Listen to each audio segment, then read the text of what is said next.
L'humidité oppressante de la jungle vietnamienne s'accrochait à tout, une couverture suffocante tissée de l'odeur de terre humide et de végétation en décomposition. Chaque bruissement de feuilles, chaque cri d'oiseau lointain était amplifié en une symphonie de terreur. Pour les jeunes Marines américains qui patrouillaient ces labyrinthes denses et impitoyables, la tension n'était pas seulement un sentiment, c'était l'air qu'ils respiraient, une présence constante et lancinante. Chaque pas était un pari, chaque ombre une embuscade potentielle. Dans ce théâtre de guerre incessant, où l'ennemi pouvait surgir de nulle part et disparaître tout aussi vite, l'élément de surprise était souvent le seul bouclier. Puis vint l'inévitable. Un éclair, une soudaine explosion de mouvement et la jungle s'embrasa. Le fusil M16, l'arme standard des forces terrestres américaines, rugit. Son claquement distinctif et aigu résonna à travers les arbres. Un bruit à la fois rassurant par sa puissance destructrice et terrifiant par ses conséquences. Rassurant, car cela signifiait qu'un marine ripostait, déversant une grêle de plomb sur la menace invisible. Terrifiant, car ce rugissement même, cette signature incontestable de la puissance de feu américaine, trahissait instantanément leur position. C'était une balise dans l'obscurité, un appel de sirène pour chaque ennemi à portée de voix, transformant un avantage tactique en une lutte désespérée et exposée pour la survie. Imaginez ce moment. Vous avez passé des heures, peut-être des jours, à vous déplacer dans les sous-bois épais, chaque terminaison nerveuse hurlant, chaque sens hyper vigilant. Vous avez enfin trouvé votre cible, ou pire, vous avez été trouvé. Votre M16 aboie, crachant feu et fureur. Mais à mesure que le dernier écho s'éteint, vous savez. Ils savent. Votre emplacement est compromis. L'élément de surprise, obtenu au prix de tant d'efforts, est brisé. La jungle, qui offrait quelques instants auparavant un semblant de dissimulation, ressemble désormais à un projecteur mettant en évidence votre vulnérabilité. Le M16, merveille de l'ingénierie moderne, était conçu pour le tir rapide, pour une force écrasante. Mais dans les combats rapprochés et axés sur la furtivité du Vietnam, son efficacité même portait un défaut potentiellement fatal. Il était incroyablement bruyant.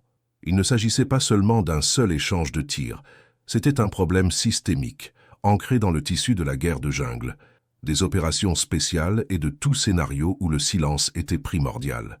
Le M16 était une arme révolutionnaire, légère, précise et capable de cadences de tir élevées. Elle représentait un bond en avant significatif par rapport aux fusils de service précédents. Pourtant, son rapport tonitruant dans les espaces confinés d'un tunnel, d'un village ou d'un fourré de bambou pouvait instantanément annuler tout avantage tactique qu'une patrouille aurait pu obtenir. Cela signifiait des occasions manquées, des missions compromises et bien trop souvent des vies perdues. Les commandants et les stratèges se sont débattus avec ce paradoxe. Comment délivrer une puissance de feu dévastatrice tout en camouflant simultanément leur présence?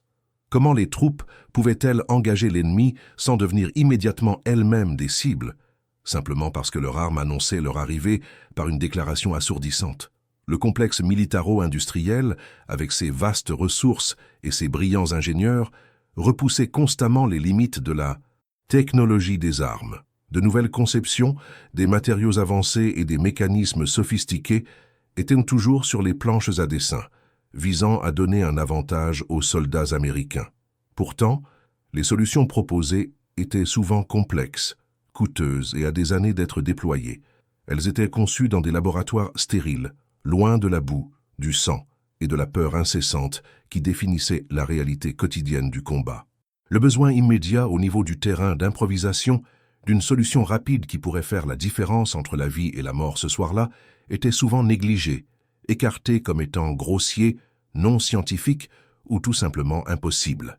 Les canaux officiels étaient lents, alourdis par la bureaucratie et une adhésion rigide aux protocoles établis. L'innovation, lorsqu'elle arrivait, devait suivre un chemin clair et sanctionné, avec des tests approfondis, des propositions formelles et des contrats de plusieurs millions de dollars. Mais sur le terrain, sous le regard implacable du soleil vietnamien et la menace constante d'un contact avec l'ennemi, il n'y avait pas de temps pour de telles politesses. Des vies étaient en jeu, et les enjeux étaient trop élevés pour attendre une solution parfaite, fabriquée en usine. Le besoin était immédiat, désespéré, et retombait souvent sur les épaules de ceux dont on s'attendait le moins à ce qu'ils le comblent. C'est une histoire aussi vieille que la guerre elle-même. le soldat en première ligne, confronté à un problème insoluble, contraint d'improviser avec ce qu'il a sous la main. Mais si cette improvisation n'était pas seulement un palliatif temporaire, mais un coup de génie? Et si une solution à l'un des inconvénients tactiques les plus critiques du M16 ne venait pas d'un laboratoire gouvernemental top secret ou d'un grand entrepreneur de la défense, mais d'un seul marine sans prétention? Un marine qui ne voyait pas seulement de la ferraille et des pièces jetées, mais le potentiel d'une révolution silencieuse. Un marine dont l'ingéniosité, née de la nécessité et d'un engagement personnel profond envers ses camarades, transformerait une idée de bric-à-brac en une modification salvatrice. C'est l'histoire inédite de la façon dont un marine afro-américain, armé de peu plus que de débrouillardise et d'une vision inébranlable, a transformé le M16 en un tueur silencieux et, ce faisant, a sauvé d'innombrables vies américaines. L'homme au cœur de cette incroyable narration était le sergent Elias Vance, un nom qui, pendant trop longtemps, n'est resté chuchoté qu'entre ceux qui servaient à ses côtés. Vance n'était pas un marine typique. Bien qu'il excellât au combat, son vrai génie ne résidait pas seulement dans son doigt sur la détente, mais dans les rouages et les leviers de son esprit. Avant que la guerre ne l'entraîne dans les jungles impitoyables de l'Asie du Sud-Est, Vance avait un don pour le bricolage, une aptitude mécanique naturelle affûtée dans les garages et les ateliers de sa jeunesse aux États-Unis. Il voyait les problèmes non pas comme des obstacles insurmontables, mais comme des énigmes attendant d'être résolues, souvent avec des pièces non conventionnelles. Cette curiosité innée, combinée à un sens aigu du détail et à une détermination presque obstinée, le distinguait. C'était un observateur silencieux, toujours en train de regarder, toujours en train de penser, même lorsque d'autres s'étaient depuis longtemps résignés au statu quo. Mais ce fut le creuset du Vietnam qui forgea son ingéniosité en quelque chose de vital. Vance avait été témoin direct des conséquences dévastatrices du rapport tonitruant du M16. Il avait vu des patrouilles compromises, des embuscades déjouées et des amis perdus. Tout cela parce que l'ennemi savait exactement où il se trouvait au moment où le premier coup était tiré. Le rugissement n'était pas seulement du bruit, c'était une sentence de mort. Ce n'était pas un problème tactique abstrait pour Vance, c'était profondément personnel. Chaque perte pesait sur lui, chaque frère perdu alimentait une détermination latente. Il était animé par un désir profond et inébranlable de protéger ses compagnons Marines, de leur donner une chance de se battre, un avantage silencieux dans une guerre où chaque avantage comptait. Il savait qu'il devait y avoir une meilleure façon, même si personne d'autre ne semblait la chercher aux bons endroits. L'idée, lorsqu'elle lui vint finalement, était audacieuse, presque saugrenue. Elle ne provenait pas d'un plan classifié ou d'un laboratoire de haute technologie. Elle émergea du banal, du jeté, des coins oubliés de la base. Vance commença à remarquer des choses, des morceaux de ferraille, de vieux tuyaux, des pièces usées d'autres équipements. Il commença à voir le potentiel dans ces rebuts, les envisageant non pas comme des déchets, mais comme des composants pour quelque chose d'entièrement nouveau. Son concept était simple, mais révolutionnaire. Une modification du canon du M16 qui réduirait considérablement sa signature acoustique sans compromettre ses performances. Il l'appela simplement la modif du canon. Ses prototypes initiaux étaient rudimentaires. Assemblés en secret, souvent après de longues patrouilles épuisantes, sous la faible lueur d'une lampe de poche. Il expérimenta différents matériaux, différents chicanes internes, essayant de maîtriser les gaz explosifs qui créaient le bruit assourdissant. Lorsqu'il présenta finalement sa création, un accessoire brut, quelque peu disgracieux pour le canon du M16, la réaction fut exactement celle à laquelle on pouvait s'attendre. Scepticisme, ridicule, rejet pur et simple. « Sergent Vance, vous êtes un marine, pas un armurier », aboya un supérieur grisonnant, sa voix pleine d'incrédulité. « Nous faisons la guerre, mon garçon. Nous ne construisons pas de jouets avec des pièces de bric-à-brac. » Ses pairs, bien que peut-être plus polis, partageaient ce sentiment. Ils voyaient une machine grossière et de fortune, quelque chose qui ressemblait plus à un tuyau de plombier qu'à une innovation militaire. Certains riaient, d'autres secouaient simplement la tête, convaincus que Vance avait perdu la raison sous le poids oppressant de la jungle. L'idée qu'un simple homme du rang, de surcroît un marine afro-américain, propose une solution qui aurait prétendument échappé aux esprits brillants des entrepreneurs militaires semblait non seulement improbable, mais offensante pour l'ordre établi. La résistance institutionnelle était un mur de béton. Vance essaya de passer par les voies officielles pour faire tester et évaluer sa modification. Il fut confronté à un labyrinthe bureaucratique de paperasse, de réglementation et de regards méprisants. Son idée fut jugée non autorisée, non testée, dangereuse et irréalisable. Il n'y avait pas de budget pour de telles expériences non conventionnelles, pas de protocole pour une invention de bric-à-brac venant d'un sergent. Le système était conçu pour l'innovation descendante, pour les solutions nées dans des laboratoires, avec des subventions de plusieurs millions de dollars, et non de l'ingéniosité désespérée d'un soldat sur le terrain. On lui a dit de se concentrer sur ses fonctions, de laisser la conception des armes aux experts. Mais Vance ne pouvait pas laisser tomber. Les visages de ses camarades tombés le hantaient, et le besoin désespéré de silence résonnait dans ses oreilles. Ces défis étaient immenses, presque insurmontables. La rareté des ressources était une bataille constante. Il n'avait pas de budget officiel, pas d'accès à des outils ou des matériaux spécialisés. Chaque pièce de métal, chaque vis, chaque bande de caoutchouc devait être récupérée, mendiée ou échangée. Il devint un fantôme sur la base, fouillant dans l'équipement mis au rebut, se liant d'amitié avec des mécaniciens qui pourraient, accidentellement, laisser un morceau de tuyau où il pourrait le trouver. Son atelier était souvent un coin isolé d'une tente de maintenance, ou même juste un endroit caché dans la jungle, travaillant au clair de lune ou à la faible lueur d'un briquet. Techniquement, les obstacles étaient encore plus importants. Comment supprimer efficacement le son d'une balle de fusil à haute vélocité sans modifier sa trajectoire, réduire sa puissance ou provoquer de dangereux dysfonctionnements? Comment s'assurer qu'elle résiste aux conditions brutales du combat? La boue, la pluie, les secousses constantes? Vance a dû devenir un ingénieur improvisé, expérimentant différentes conceptions, configurations de chicane et méthodes de fixation. Chaque échec était une leçon, chaque succès mineur une lueur d'espoir. Il a été confronté à des retours de gaz, des ratés et des prototypes qui ne fonctionnaient tout simplement pas. Chaque itération nécessitait des ajustements minutieux, souvent effectués avec des outils rudimentaires, en s'appuyant sur l'intuition et une compréhension profonde de la balistique et de la mécanique. Le coût personnel était lourd, au-delà de l'épuisement physique des longues journées et des nuits blanches passées à bricoler, il y avait le tribut émotionnel du rejet constant. Être moqué, voir ses efforts sincères qualifiés de stupides, être considéré comme délirant par les personnes mêmes qu'il essayait d'aider, c'était un poids écrasant. Pourtant, il a persévéré, poussé par une foi inébranlable en son concept et un engagement encore plus fort envers ses compagnons Marines. Il savait au fond de lui que son chuchotement de bric-à-brac pouvait sauver des vies.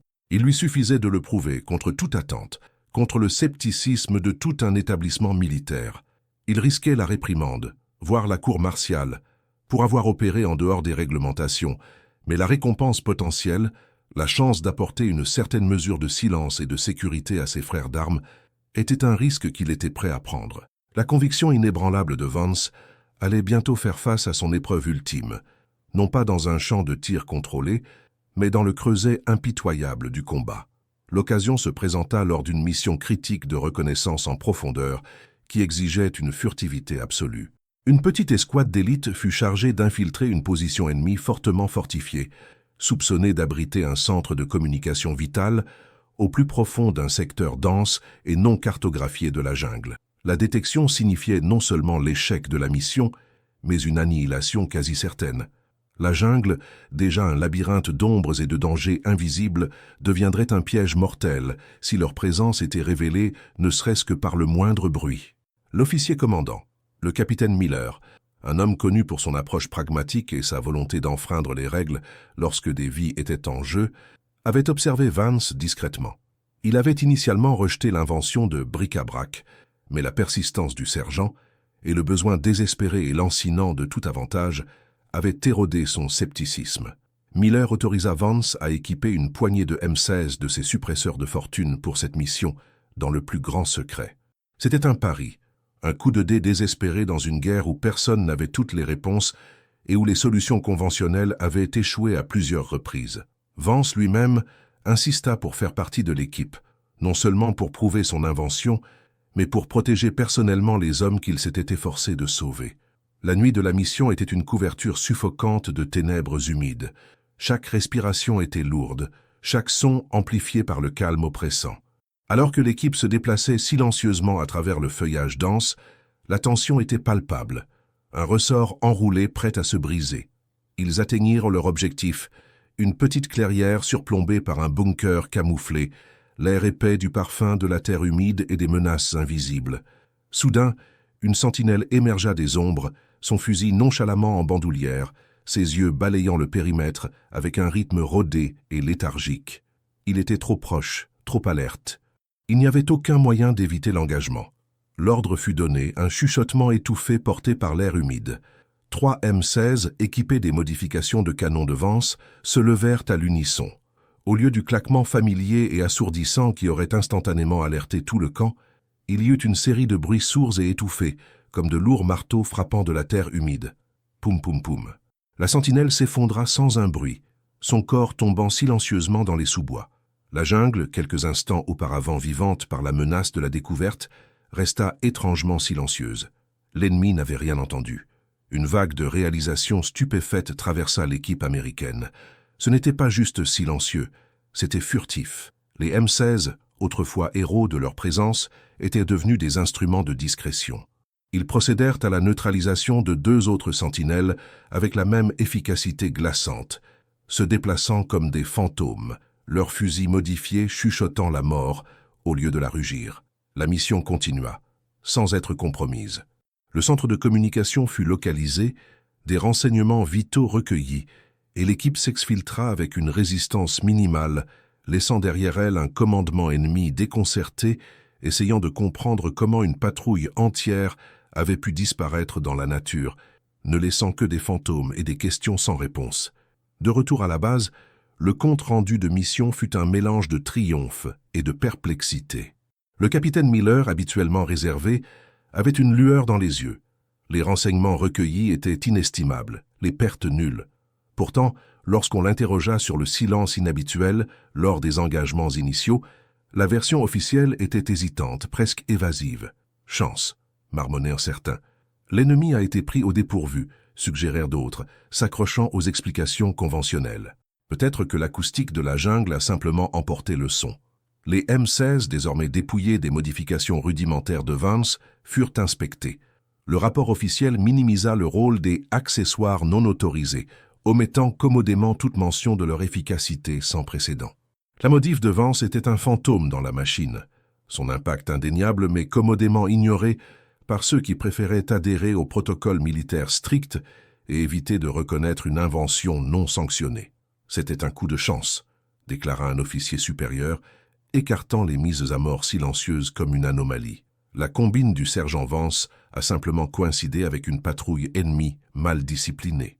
Mais les hommes qui étaient là savaient mieux. Ils avaient ressenti la différence, vu l'ennemi tomber sans tir d'avertissement, continuer leur mission sans être molestés par un contre-feu immédiat. Ils avaient fait l'expérience de l'efficacité glaçante du chuchotement de bric-à-brac. La nouvelle commença à se répandre, non pas par les canaux officiels, mais par les conversations feutrées entre pelotons, les histoires partagées autour des feux de camp et les regards complices échangés entre ceux qui avaient affronté la mort en silence. La graine du doute avait été plantée, érodant lentement mais sûrement le mur de scepticisme qui avait entouré l'idée audacieuse de Vance. Son invention aurait beau être écartée par les huiles, les gradés, mais parmi les bidasses, les hommes du rang, parmi les hommes dont la vie dépendait de chaque avantage, une légende silencieuse commençait à se former. Ce n'était plus seulement la croisade personnelle de Vance. C'était en train de devenir un secret partagé, un espoir désespéré pour ceux qui comprenaient le véritable coût du bruit dans la jungle. Les canaux officiels pouvaient le nier, les bureaucrates pouvaient l'ignorer, mais la réalité sur le terrain était indéniable. Les mises à mort silencieuses s'accumulaient et les chuchotements d'une solution de bric-à-brac devenaient plus forts que n'importe quel rugissement de M16. Les missions suivantes, bien que non officiellement sanctionnées, verrèrent de plus en plus de canons modifiés par Vance se frayer un chemin vers les lignes de front, passer de main en main, un témoignage d'une vérité que les canaux officiels n'étaient pas encore prêts à reconnaître. La vérité, comme la mitraille, finit par fragmenter même les murs les plus épais de la bureaucratie.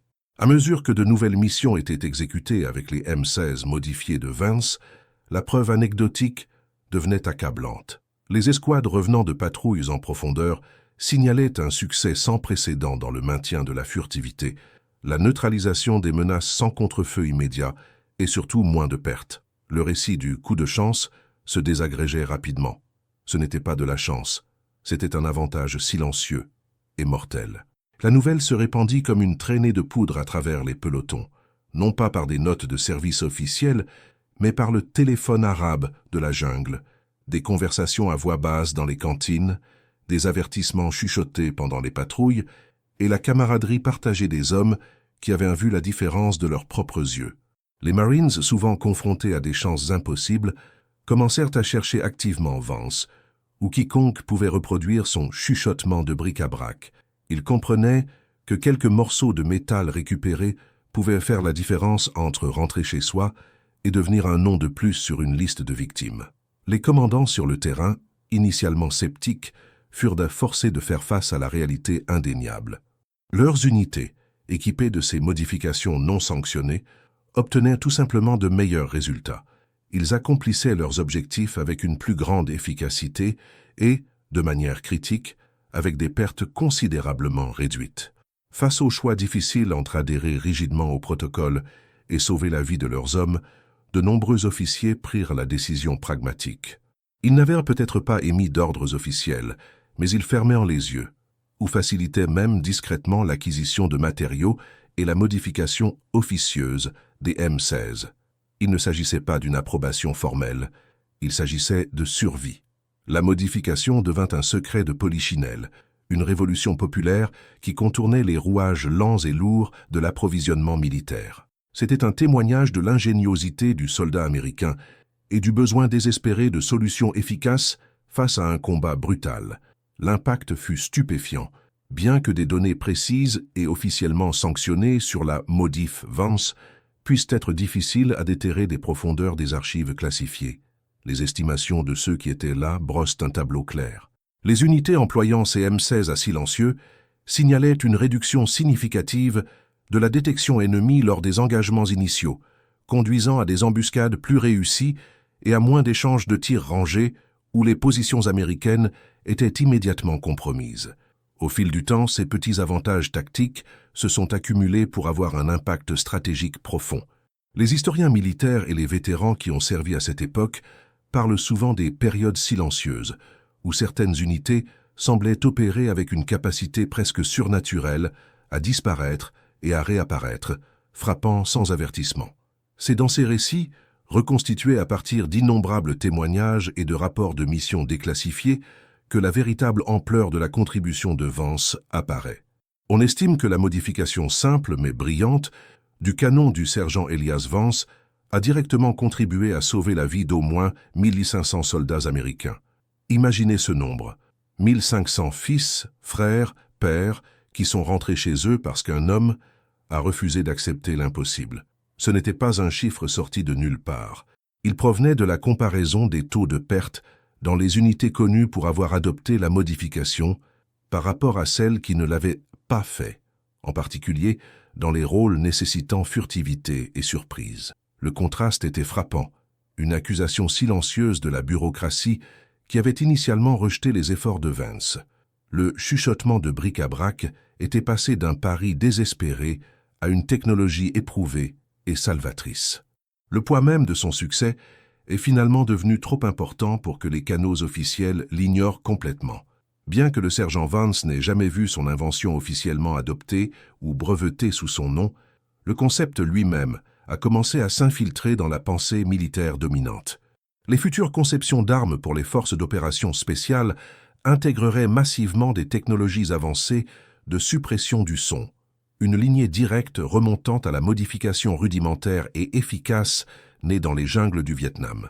Le complexe militaro-industriel, lent à s'adapter mais prompt à apprendre du succès, a commencé à investir massivement dans ce que Vance avait prouvé être non seulement possible, mais essentiel.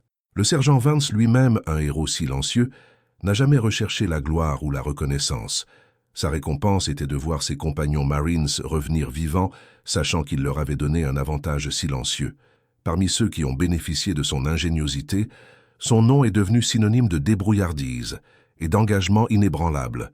Il était le sauveur silencieux, l'homme qui a fait du M16 un chuchoteur de mort au lieu d'un rugisseur.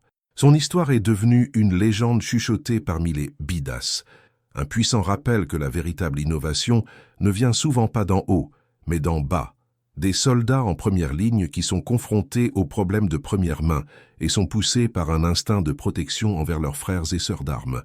Sa contribution, bien que largement ignorée dans les histoires officielles, a résonné profondément au sein des rangs, un témoignage du fait que le courage prend de nombreuses formes, parfois manié avec une clé à molette et un poste à souder plutôt qu'avec un simple fusil. Son héritage ne concernait pas seulement un M16 plus silencieux, il concernait le pouvoir profond de l'ingéniosité humaine, la poursuite incessante d'une solution et la volonté inébranlable de protéger ceux qui sont à vos côtés, quels que soient les obstacles. Cela prouvait que parfois les avancées les plus profondes n'émergent pas de laboratoires polis, mais du courage et de la saleté d'un champ de bataille, des mains d'un innovateur méconnu. L'histoire du sergent Elias Vance est donc bien plus qu'une simple note de bas de page dans l'histoire militaire ou une anecdote sur une modification astucieuse du champ de bataille. C'est un témoignage profond de la puissance durable de l'ingéniosité humaine, un rappel frappant que la véritable innovation ne porte souvent pas de blouse de laboratoire ou ne détient pas de diplôme prestigieux. Au lieu de cela, elle émerge fréquemment du creuset de la nécessité, des tranchées peu glamour et des ateliers de fortune de ceux qui sont confrontés aux problèmes de première main. Son génie était né non pas de la théorie académique, mais du courage, de l'observation et d'un engagement inébranlable envers ses compagnons Marines. Cela remet en question nos notions conventionnelles de l'endroit où réside l'excellence. Nous nous tournons souvent vers des installations de recherche étincelantes, vers des entreprises bien financées ou vers des canaux officiels pour des solutions révolutionnaires. Pourtant, Vance a prouvé que les avancées les plus percutantes peuvent jaillir des endroits les plus inattendus. Un bric-à-brac de pièces jetées, un esprit animé par un désir simple et profond de protéger et de servir. Son histoire résonne à travers le temps, chuchotant une vérité intemporelle, que la capacité d'avoir des idées transformatrices n'est pas confinée aux titres officiels ou aux institutions d'élite. Elle peut résider en n'importe qui, surtout ceux qui ont le courage de remettre en question le statu quo et la ténacité de construire une meilleure voie, même lorsqu'ils sont ridiculisés. L'héritage de Vance ne concerne pas seulement les M16 silencieux qui ont sauvé 1500 vies. Il concerne l'esprit du soldat américain, la poursuite incessante d'une solution contre toute attente et la volonté inébranlable de protéger ceux qui sont à vos côtés, quels que soient les obstacles.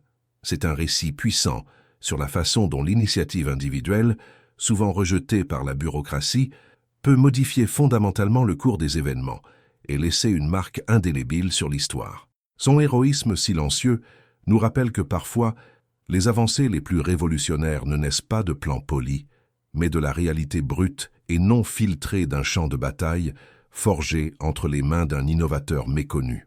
Alors, quelles solutions de bric-à-brac attendent d'être découvertes dans nos propres vies, dans nos communautés, ou même dans les défis plus larges auxquels nous sommes confrontés en tant que société? Écoutons-nous les voix de la première ligne, les gens qui sont directement aux prises avec les problèmes, ou sommes-nous trop prompts à rejeter les idées qui ne correspondent pas à nos notions préconçues de l'endroit d'où devrait provenir l'innovation? L'histoire du sergent Elias Vance nous qu'implore de regarder de plus près, d'écouter plus attentivement et de donner le pouvoir à ceux qui, comme lui, ne voient pas seulement des obstacles, mais le potentiel d'une révolution silencieuse.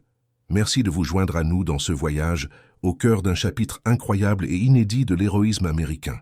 Si vous avez trouvé l'histoire du sergent Vance aussi inspirante que nous, veuillez cliquer sur le bouton j'aime, partagez vos réflexions dans les commentaires ci-dessous et vous abonner à notre chaîne pour plus de récits de héros méconnus et d'innovations remarquables. Votre soutien nous aide à mettre en lumière ces histoires vitales.